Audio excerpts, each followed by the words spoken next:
じゃあもう一曲いきますか。ああ、いや、もう2曲ぐらい。2曲ぐらいですか。いくらでもいけますよ。いくらでもいけますよ。そう言われると。夜明けまで。じゃあ次は僕が最近やり始めたユニットでシルクロード農学会っていうのがありまして、農学会、能ですね。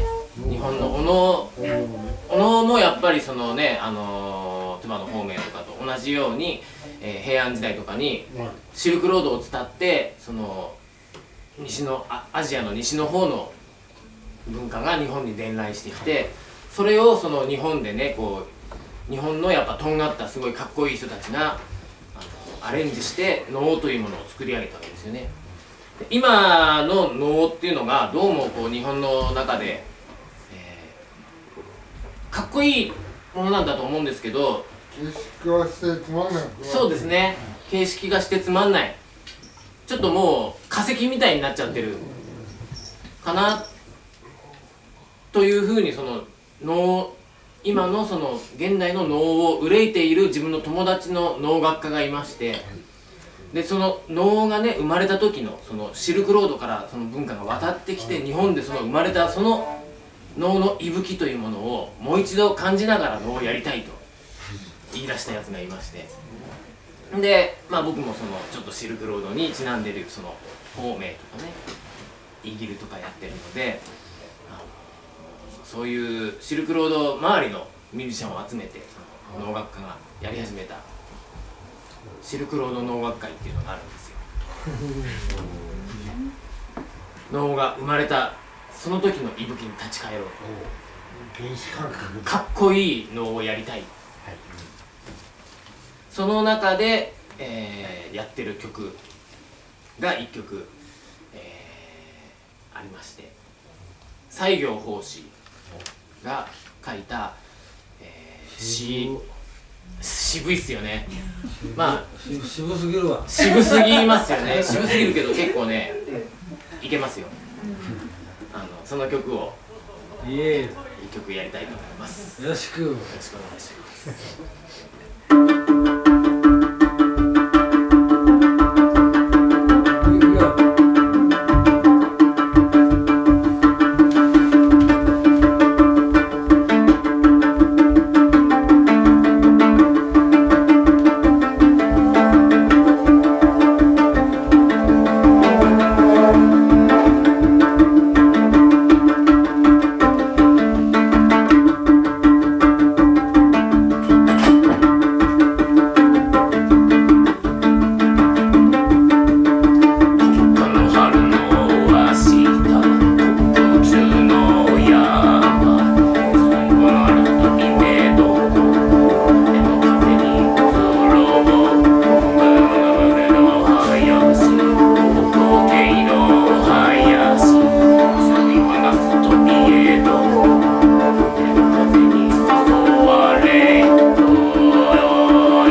お水もらいに。ありがとうございます。